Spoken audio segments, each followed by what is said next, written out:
नमस्कार। सुनिए जरा, मैं आपका स्वागत है। मेरा नाम है रोहित दुबे और मैं आपको सुनाने जा रहा हूँ सारा आकाश के दूसरे खंड का चौथा अध्याय। एम्प्लॉयमेंट एक्सचेंज के बाहर जिन सज्जन से भेंट हुई थी उनकी बात मैंने प्रभा को भी बताई। उनकी कही हुई बातें लगातार मेरे दिमाग में कौंधती रहीं। मुझे उनके बात करने का ढंग, आत्मविश्वास भरा लहजा और क्षोभ, सभी कुछ तब इतने अच्छे लग रहे थे कि मन ही मन में अफसोस करने लगा उनसे जान पहचान क्यों नहीं कर ली। शायद इसलिए कि मेरे दर्द को उनके शब्दों का सहारा मिला था, लेकिन उनसे फिर दोबारा इतनी जल्दी भेंट हो जाएगी ये उस समय नहीं सोचा था। यूं आंखें उन्हें आते जाते खोज निकालने को बेचैन रहती ही थीं। मुझे देखते ही दिवाकर बोला, इसे कहते हैं बड़ी उम्र वाला शैतान, यानी जो याद करते ही आ टपके। उसे अंग्रेजी में शैतान कहते हैं और भारत में उसे बड़ी उम्र वाला समझा जाता है। तुम अपने आप को किस कटघरे में रखना पसंद करोगे? फीकी मुस्कान के साथ बैठक में प्रवेश करते हुए मैंने कहा, जिसमें तुम्हारी इच्छा भाई। लेकिन आराम कुर्सी पर बैठे एक दूसरे सज्जन को देखकर मैं सकुचा गया। अपने आधे शरीर को उन्होंने सामने लंबा चौड़ा अखबार तान कर छिपा रखा था। मैंने हाथ के इशारे से पूछा, कौन है? सुनिए, अखबार तो यहीं रहेगा ना, आइए अपने दोस्त से आपका परिचय कराएं। दिवाकर ने उनका अखबार पकड़कर खींचते हुए कहा। नए व्यक्ति के आने पर भी यूं लीन होकर अखबार पढ़ते रहना मुझे उनकी असभ्यता लगी। अखबार हटते ही जब एक क्लीन शेव्ड सूरत बाहर आई तो मैं चौंक कर उछल सा पड़ा। अरे आप! उन्होंने निहायत इत्मीनान से अखबार एक तरफ समेट कर रखते हुए कहा, जी मैं वही हूं। दिवाकर आपकी इतनी बातें करता रहता है कि उस दिन देखते ही लगा कहीं आप ही ना हो। इरादा था कि यह परिचय करवाए, उससे पहले खुद ही परिचय कर लूं। उस दिन कैंट से आ रहा था तो लगा शायद आप ही हैं। सचमुच मैं तो बाद में अफसोस करता रहा कि आपसे परिचय क्यों नहीं किया।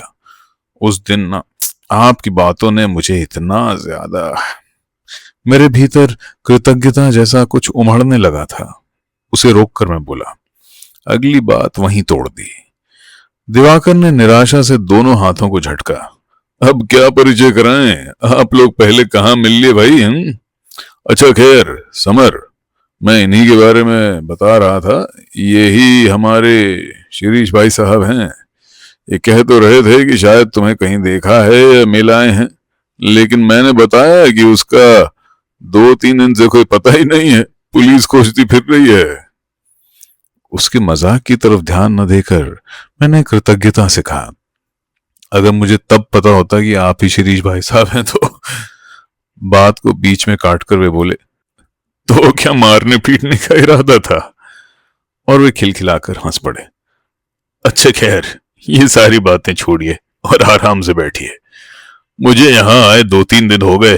आया हूं तभी से तुम्हारी राह देख रहा हूं। हाँ, मुझे तो ऐसे ही एक जरूरी काम में फंस जाना पड़ा, मैंने माफी मांगने के लहजे में कहा। फिर पूछा, आप यहाँ किसी काम से या? हाँ, काम से ही समझिए। यूं बहन को लाया था। उन्होंने दिवाकर की ओर देखा। वे तहमद और बनियान पहने थे, कंधे पर तौलिया था, शायद नहाने जाने को थे। माताजी से मिलाने लाए होंगे? मैंने बिना किसी विशेष उद्देश्य के पूछा। नहीं, मिलाने तो नहीं लाया। इस बार वे सुस्त होकर अपने में खो गए। पर हाँ, मिलाने ही समझिए। क्यों दिवाकर, तुमने नहीं बताया ना? भाई समर साहब, बात कुछ यूं है कि हमारी बहन को पहले हिस्टीरिया के दौरे आते थे, फिर अचानक वो एकदम पगलों जैसी हरकत करने लगी। कहें मतलब उन दौरों का समय बढ़ता चला गया। डॉक्टर ने बताया कि जल्दी से जल्दी किसी मेंटल हॉस्पिटल में दाखिल न किया गया तो केस काफी खराब हो जाएगा।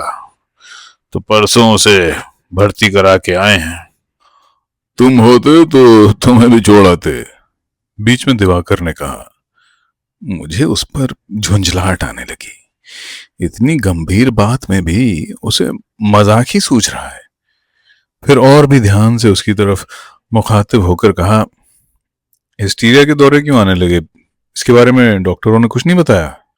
अब इसके बारे में डॉक्टर क्या बताएंगे, शिरीष बोले।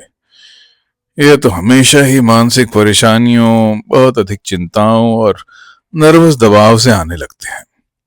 यूं डॉक्टर के पास जाओ तो कुछ ना कुछ बताएगा ही, लेकिन असली कारण हम जानते हैं। वे कुछ देर चुप रहकर चिंतित भाव से अपने पंजों की उंगलियां आपस में फंसाकर उन्हें चटकाते रहे। फिर अपने आप से बोले, और सोचा जाए तो बात दरअसल कोई खास नई भी नहीं है, लेकिन उसकी समझ में आती ही नहीं। क्या किया जाए, गलती हमारे घर वालों की थी। उसकी शादी कर दी छोटी सी उम्र में, मुश्किल से तब वो होगी 11-12 साल की। पतिदेव उस समय पढ़ रहे थे। अब उन्होंने पढ़ाई पूरी की तो अचानक इल्हाम हुआ कि पत्नी अशिक्षित है और उसके साथ उनका निभाव नहीं हो सकता। तो तब से एक तरह से छोड़ ही रखा है। मैं अपने साथ ही रखता था, सो दिन रात पीछे लग लगा कर मैट्रिक तो करा दिया, लेकिन कमबख्त सोचती इतना है कि कुछ ना पूछिए। अगर ये रोग नहीं लगा लेती तो इस साल इंटर कर लेती। मैं उसे लाख समझाता हूं कि तुझे फिक्र क्या है, किसी की सुनती ही नहीं है। रात को सोते सोते बर्राने लगती है। बात कहते कहते बहन के दुख से उनका गला भर्रा आया। वे मुंह मोड़कर अखबार के पन्ने ठीक से लगाने लगे। मैंने गंभीरता से कहा। मुझे लगा जैसे वो मुन्नी की बात बता रहे हो। कुछ देर बाद पूछा, तब तो आपको हर बार यहां आना पड़ेगा? जी हाँ, महीने में 2-3 बार तो आना ही पड़ेगा। बड़ी परेशानी है। वे निहायत ही थके स्वर में बोले। मैं तो राह देख रहा हूं कि हिंदू कोड बिल पास करके या वैसे ही ये नेता लोग एक आध कानून बना दें तो तलाक दिलाकर कहीं और शादी करा दूं। न सही शादी, एक बेकार का पुछल्ला तो हटेगा। लेकिन इन्हें अपने वोटों की पड़ी है। घर वाले सब तो विरोध में हैं, मगर मुझसे यूं मरते नहीं देखा जाता। यूं मरते हुए तो बहन को सचमुच ही नहीं देखा जा सकता, लेकिन उसका इलाज तलाक हो, ये मेरी समझ में नहीं आया। पूछा, आप तलाक या पिता की संपत्ति में पुत्री के भी बराबरी हिस्से के पक्ष में हैं? बहुत आश्वस्त और अंतिम निर्णय के स्वर में बोले, एकदम। लेकिन इससे हमारे सारे समाज का ढांचा चरमरा जाएगा। मैंने चिंता से कहा, किस समाज का? मैं समझा नहीं। उन्होंने आश्चर्य से पूछा, हमारे हिंदू समाज का। मैंने साहस करके कहा, चारों तरफ भयानक गड़बड़ी फैल जाएगी। शादी विवाह जैसी पवित्र चीज को लोग मन बहलाव का एक साधन बना लेंगे। 2 दिन पहले शादी की और फिर तलाक हो गया। गुड्डे गुड़ियों का खेल हो जाएगा। संपत्ति के बंटवारे को लेकर या तो बहनोई और भाइयों से झगड़े होंगे या बहन और भाई लड़ेंगे। तब भाई बहन के संबंध प्रेम के कहां रह जाएंगे। मैंने दिवाकर की ओर देखा कि शायद वह भी मेरी तरफ से कुछ सहारा दे। इन विषयों पर हम लोग घंटों पार्कों में लड़े हैं। किस तरह का प्रेम? इस बार उनके पूछने के ढंग से ही मैं जान गया कि वे जानबूझकर अनजान बन रहे हैं, शायद मेरी सारी बातें समझकर उनका जवाब देने के लिए। इस तरह का प्रेम कि आप अपनी बहन का इलाज कराने को इतने हैरान परेशान हैं, यहां लाए हैं और हर 8वें 10वें दिन आएंगे। मैंने अपनी बात को जरा जोर देकर कहा, क्योंकि आपके मन में उसके लिए अब दया है, प्यार है। ये कानूनी या शास्त्रीय बंधन नहीं, आपके मन की मांग है, आपकी इच्छा है। कल जब यही बहन आपसे बराबर का हिस्सा मांगेगी तो आप उसके लिए ये दया और प्यार रख पाएंगे? तब आपके मन में ना चाहते हुए भी उसके लिए एक द्वेष होगा। महाशय, इतनी देर सुनने के बाद कुछ कड़े स्वर में उन्होंने कहा, पता नहीं आप इन सबको किन निगाहों से देखते हैं, मगर मैं तो समझता हूं कि वह युग तब भी इससे अच्छा होगा। अब आपके मन में अपनी बहन के लिए दया या प्रेम है। यह ना तो कानूनी बंधन है, ना बाहरी सामाजिक दबाव। आप दया भी ना करें, जरा से बेशर्म हो जाए तो वह बेचारी कुछ नहीं कर सकती, रोएगी, दो एक आदमियों से शिकायत करेगी और अपनी किस्मत को कोसेगी। इससे उसे आपकी इच्छा पर जीने को तो नहीं मजबूर होना पड़ेगा। द्वेष और प्यार आपकी इच्छा पर नहीं होंगे, वो आपकी कृपा के टुकड़ों पर तो नहीं जिए मरेगी। जब दो भाइयों का संपत्ति में बराबर का हिस्सा होता है तब उनमें लड़ाइयां नहीं होती। क्यों दोनों अपना अपना हिस्सा लेकर अपनी अलग अलग जिंदगियां शुरू कर देते हैं? दूसरे भाई को हिस्सा देना कानून पर ना होकर आपकी इच्छा पर ही होता तो आपकी इच्छा होती आप उसे हिस्सा देते, ना होती तो उसे राह का भिखारी बना देते। इस तर्क से मैं बौखला गया। इन सब पक्षों से तो मैंने इसे कभी सोचा ही नहीं था। फिर भी हिम्मत करके बोला, हाँ ठीक है, खैर जो भी हो, इतना तो मानना ही पड़ेगा कि इस तरह के नियमों से बड़ी गड़बड़ी फैल जाएगी। समाज को चलाए रखने के लिए पुराने लोगों ने बहुत सोच समझ कर जो नियम बनाए हैं वे सब उलट पलट हो जाएंगे। तो फिर वे शांत भाव से बोले, हो जाए, इससे क्या होता है। मैं उनके इन छोटे छोटे निरुद्विग्न भाव से किए गए प्रश्नों से डरने लगा था।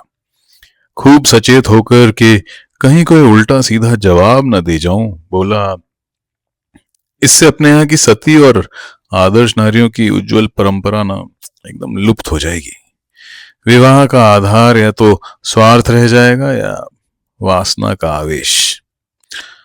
माफ कीजिए समर भाई, वे उसी स्वर में बोले, मुझे दिवाकर ने बतलाया था कि आप काफी सोचने मनन करने वाले व्यक्ति हैं, लेकिन देख रहा हूं कि सोचना दो तरह का होता है। एक होता है हर चीज को तर्क और बुद्धि की कसौटी पर जांचना, और दूसरा होता है भावनाओं के आवेश में घुटना। बुरा मत मानिए, मुझे तो आप दूसरी तरह के प्राणी लगते हैं। उन्होंने दो उंगलियों से अखबार उठाकर कहा, आप समाज में गड़बड़ी की बात कहते हैं, जरा सी आंख खोल कर देखिए ना, कौन सी व्यवस्था और सुंदरता आपको दिखाई देती है। ये आज का अखबार है। लखनऊ जिले में 5,000 भले घरों की स्त्रियों ने तलाक के लिए प्रार्थना पत्र दिए हैं।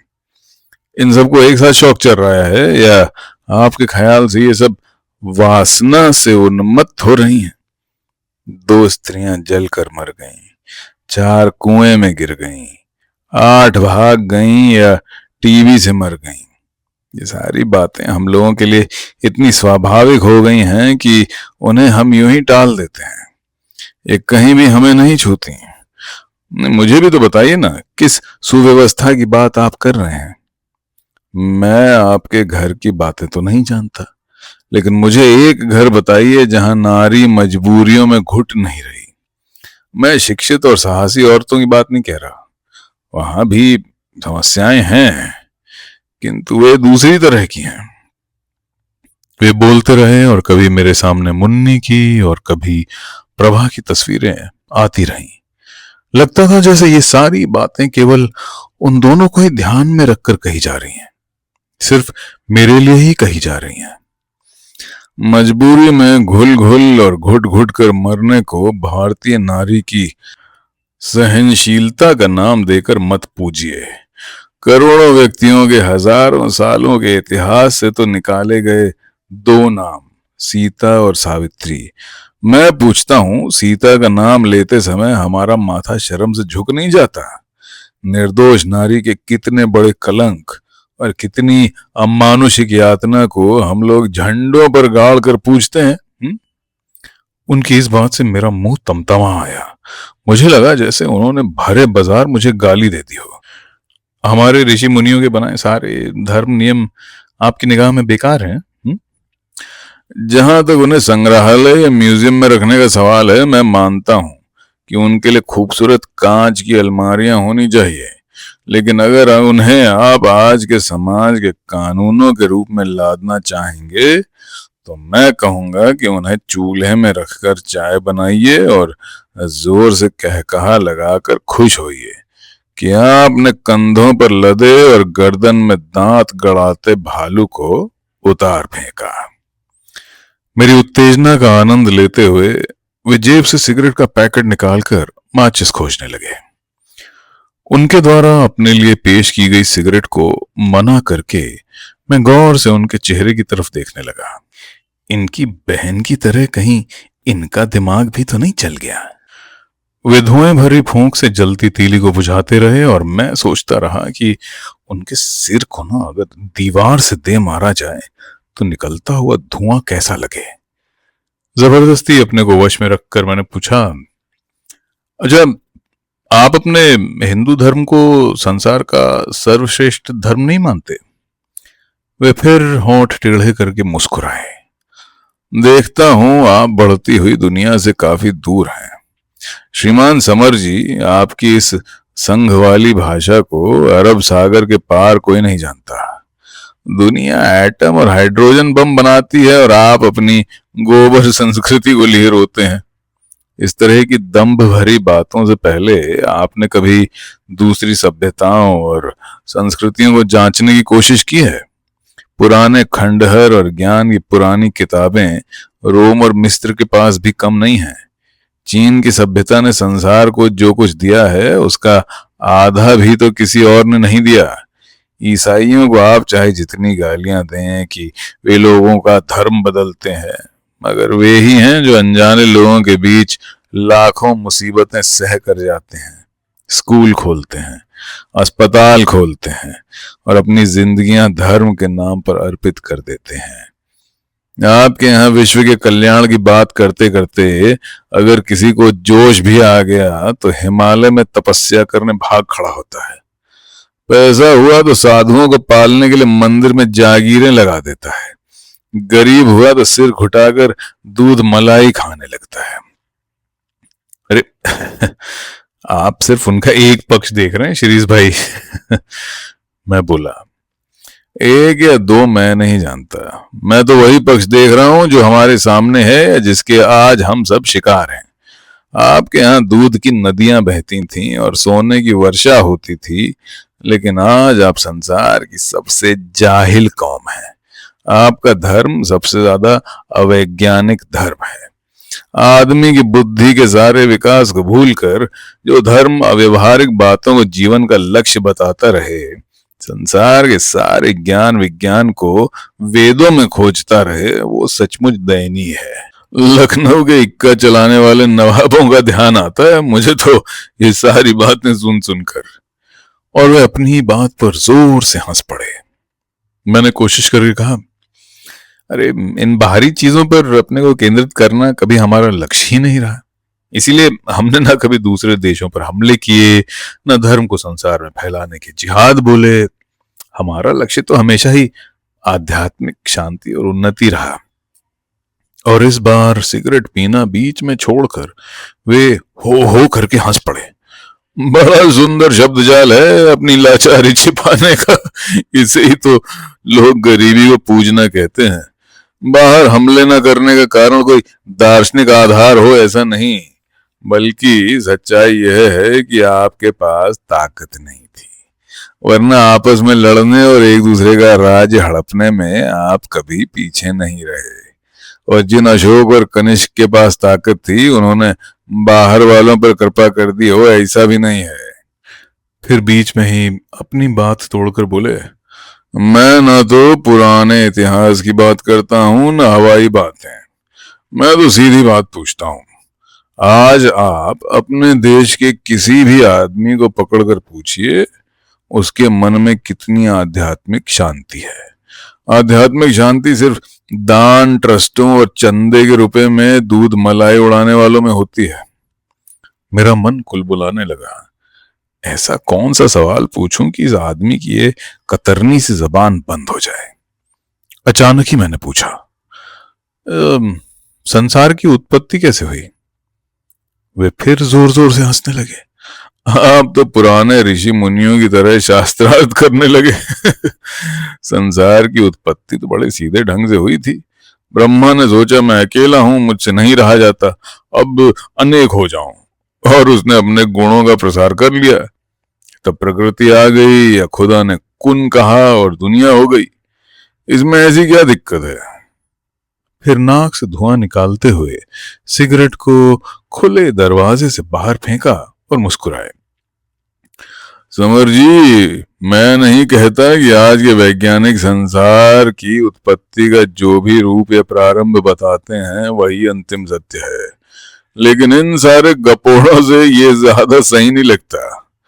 फिर भाई, ज्ञान का कभी अंत होता है, हाँ? जैसे जैसे हम और जानेंगे, हमारी जानकारी बढ़ती जाएगी। फिर उठकर शरीर तोड़ते हुए कहा, हम लोग भी क्या है, मिलते ही दुनिया के भूत और भविष्य की चिंता ले बैठे। पहले और अब के इस उदाहरण से आपने कहीं ये तो नहीं समझ लिया कि मैं बहुत ही बातूनी आदमी हूं? नहीं नहीं, आपसे तो मुझे बहुत सोचने और जांचने का मसाला मिला है, मैंने झेप कर कहा। तब तो आप कच्चे हिंदू हैं। सच्चा हिंदू सोचता और जांचता कुछ नहीं। वो तो चाहे आध्यात्मिक ज्ञान हो या रिश्वत और ब्लैक का रुपया, सबको ग्रहण करना जानता है। खैर, मेरी कोई बात आपको अगर बुरी लग गई हो तो माफ कीजिएगा। बहस करते समय मुझे ध्यान नहीं रहता, जो भी ठीक समझता हूं कह देता हूं। अरे यही तो होना चाहिए, मैंने कहा। मुझे आपसे बहुत सी चीजों पर बातें करनी है। जरूर जरूर, अब तो आपसे अक्सर ही भेंट हुआ करेगी, शिरीष बोले। कुछ बातें आपसे सीखूंगा, कुछ बातों पर आप भी दोबारा सोचना पसंद करेंगे। मुझसे क्या सीखना? मैं लजाकर संकुचित हो उठा। नीचे देखते हुए बोला, मुझे तो सभी बातें नई लगी, बहुत सी बातें मालूम हुई। नहीं नहीं, मैं तो भाई किसी भी चीज को पूर्ण नहीं मानता। हर चीज विकास करती है, इसीलिए पूर्ण ज्ञानी कोई नहीं होता। मैं तो ज्ञानी उसे कहता हूं जिसमें जानने की इच्छा हो। जब तक यह इच्छा है तभी तक वह ज्ञानी है। इसके बाद लाइब्रेरी की किताब और उसमें कोई अंतर नहीं। आपकी और दिवाकर की परीक्षा तो हो गई ना, अब आगे क्या करने की सोच रहे हैं? वे बड़े भाई की आत्मीयता से बोले। अब यही समस्या है कि आगे क्या किया जाए, समझ में नहीं आ रहा। नए आदमी के सामने अपनी परेशानियां रोना मुझे कभी भी अच्छा नहीं लगा। अगर हो सके तो आगे खूब पढ़िए, आप उन्नति कर सकते हैं, वे बोले। इस बार मैंने पूछा, ऐसे आजकल आप क्या कर रहे हैं? एक बार दिवाकर को देखकर वे कहने लगे, मैं तो भाई सरकारी हिंद में 150 रुपए का क्लर्क हूं।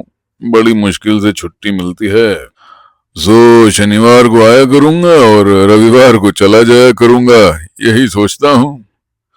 मुझे उठते हुए देखकर वे बोले, इस बार जब आऊंगा तो आपसे जरूर मुलाकात करूंगा। आज तो जा रहा हूं शाम को। आपसे मिलकर सच में बड़ा अच्छा लगा। अपने से ज्यादा जानने वाले वही पहले व्यक्ति थे जिसने इतनी आत्मीयता से मुझसे बातें की थी। मैं गदगद हो आया। मेरी बात से उनके चेहरे पर स्नेह उमड़ आया। हाथ मिलाकर मैं बाहर आ गया। दिवाकर अभी तक चुपचाप इस तरह कभी मुझे और कभी उन्हें देख रहा था जैसे दो पहलवानों को देख रहा हो। उसकी हर दृष्टि से लगता था जैसे बताना चाहता हो, देखा हमारे भाई साहब को। मैंने कहा, जरा बाहर आओ, एक जरूरी काम है। वह नीचे आ गया। सड़क पर आकर मैंने भारी स्वर में कहा, यार हमें कहीं नौकरी दिलाओ ना, सच बड़ी परेशानी है, वरना सारा पढ़ना पढ़ाना रखा रह जाएगा और जिंदगी क्लर्की करते करते बीत जाएगी। कुछ दिन तुम्हारे साथ और रह लें। मेरे स्वर के अनुनय से यह पता नहीं क्यों वह तपाक से बोला, अच्छा तुमने पहले क्यों नहीं बताया? मैं आज ही बाबूजी से कहूंगा और भी एक आध जगह जिक्र करूंगा। हाँ यार, जरा काम ऐसा हो कि पढ़ने लिखने को भी थोड़ा समय मिल सके और अपना काम भी चलता रहे। बहुत सीरियसली तलाश करनी है। मैं कातर हो आया। अच्छी बात है, तुम चिंता मत करो। उससे विदा लेकर जब आया तो दिमाग में जैसे कोई बड़ी भारी मथानी चल रही थी। शिरीष के उत्तरों ने मुझे इतना बेचैन नहीं किया था जितना इस बात ने कि कैसी आसानी से हर बात का जवाब उनके पास तैयार रहता है। सचमुच आज तो बहुत सी नई बातें जानी हैं। तो मित्रों, ये था उत्तरार्ध का चौथा अध्याय। अगला अध्याय हम जल्दी लाएंगे। लाइक, सब्सक्राइब और शेयर करना मत भूलिएगा। सुनने के लिए धन्यवाद।